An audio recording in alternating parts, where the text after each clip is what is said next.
just again take a brief moment and share a little example with regards to, again, this workers' comp issues and specifically the waiver of subrogation and why it's important.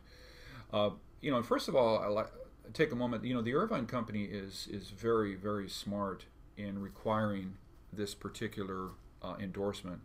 I would consider it very smart in terms of cost containment and asset protection. Give you an example. There could be let's just say there's a doctor's office and it's upstairs office, and one of his or her employees goes down the steps and there's a trip and fall incident, maybe some fairly serious injuries involved. Okay, there's a workers' comp claim which is submitted and then we go from there. Now, what can happen, and where insurance companies can greatly differ, is in their claims integrity. There are companies that, well, for all insurance companies actually, I mean, their own cost containments and cost management, shall we say, come very much into play, and a lot of companies are looking for ways that they can either deny coverage or reduce how much they pay, including going after third parties. So again, what Irvine Company would be concerned about is, they're dealing with hundreds and hundreds of tenants, hundreds of potentially different insurance companies. All it would take would be one or two incidents where, say, you have this trip and fall down the stairs, and then this XYZ insurance company is coming out, doing an inspection of the building, saying, hey, wait a second, Irvine Company, you didn't maintain the building properly. There's loose steps or blah, blah, blah, blah, blah.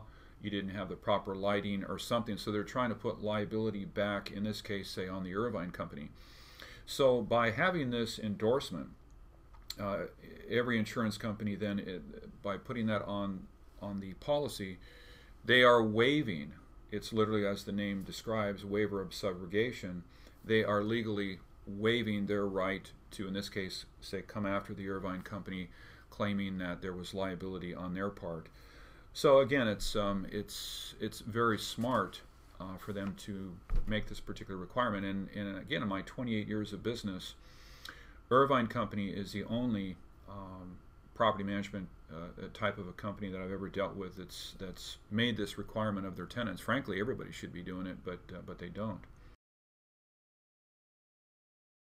I also wanted to add that in some of my visits and dealings with the Irvine Company, and as a matter of fact, I've dealt there specifically with Giovanna Kung and some other people, but I've had some Irvine Company representatives, at least one or two that I can think of, that told me point blank that they've had a number of tenants that have complained to them about the cost of this waiver of subrogation endorsement from their particular insurance company. So at State Farm, we charge only 5% of your total annual workers' comp premium to have that endorsement on your policy. So if you have a $1,000 a year worker comp premium, only $50 is what you're going to pay for this endorsement. So as a tenant, and now workers' comp rates can certainly vary quite a bit from company to company, so I would really love the opportunity to try to earn your business. So if you give us a call, we can send out same day via email a workers' comp quote.